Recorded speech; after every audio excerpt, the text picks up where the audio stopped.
حضرت علی رضی اللہ تعالیٰ عنہ سے روایت ہے کہ ظالم نمرود نے جب حضرت ابراہیم علیہ السلام سے ان کے رب کے متعلق حجت بازی کی اور گفتگو میں ہار گیا تو اس نے کہا کہ اگر ابراہیم علیہ السلام کی بات درست ہے تو میں ضرور آسمان تک پہنچوں گا اور ابراہیم علیہ السلام کے خدا کا پتہ لگاؤں گا۔ پھر نمرود نے گدھ کے 4 چوزے منگوائے اور ان کی تربیت کی یہاں تک کہ وہ گدھ جوان ہو گئے۔ پھر ایک تابوت بنوایا جس میں اوپر نیچے دونوں طرف دروازے لگا دیے۔ اس میں نمرود اپنے ایک ساتھی کے ساتھ بیٹھ گیا۔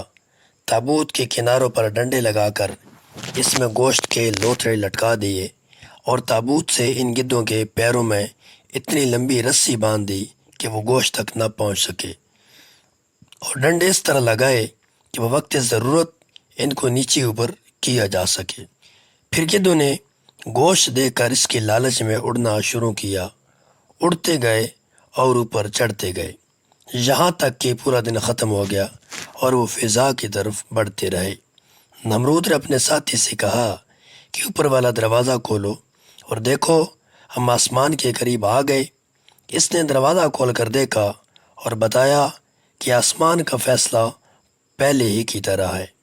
نمرود نے کہا کہ نیچے کا دروازہ کھول کر زمین کا جائزہ لو، کیا صورتحال ہے۔ اس نے دیکھ کر بتایا کہ زمین سمندر کے پانی کی طرح اور پہاڑ دھوئیں کی طرح دکھائی دے رہے ہیں۔ پھر یہ گدھ دوسری روز بھی سارا دن اڑتے رہے اور بلندی کی طرف بڑھتے رہے یہاں تک کہ تیز ہوائیں ان کے اڑنے میں رکاوٹ بن گئیں۔ پھر نمرود نے اپنے ساتھی سے کہا کہ دروازہ کھول کر زمین و آسمان کا جائزہ لو۔ اس نے کھول کر دیکھا تو آسمان کو اسی حالت پر پایا اور نیچے کا دروازہ کھولا تو زمین بالکل تاریک سیاہی میں ڈوبی ہوئی نظر آئی۔ حضرت اکرمہ رضی اللہ تعالیٰ عنہ فرماتے ہیں کہ اس تابوت میں ایک لڑکا بھی تیر کمان لیے بیٹھا تھا۔ اس نے وہ آسمان کی طرف ایک تیر چلایا تو اس کا تیر فضا میں اڑنے والے ایک پرندہ کے خون سے آلود ہو کر اسی کے پاس واپس پہنچ گیا۔ اس نے کہا کہ آسمان کے خدا کا تو میں نے کام تمام کر دیا۔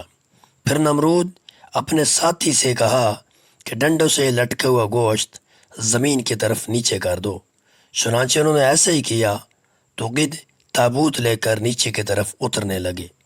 پہاڑوں نے گدھوں اور تابوت اڑنے کی آواز سنی تو ان پر خوف طاری ہو گیا اور ان پہاڑوں نے سمجھا کہ ضرور آسمان سے کوئی آفت نازل ہو رہی ہے اور قیامت قائم ہونے والی ہے، لہذا وہ خوف سے لرزنے لگے اور قریب تھا کہ اپنی جگہ سے لڑک جاتے۔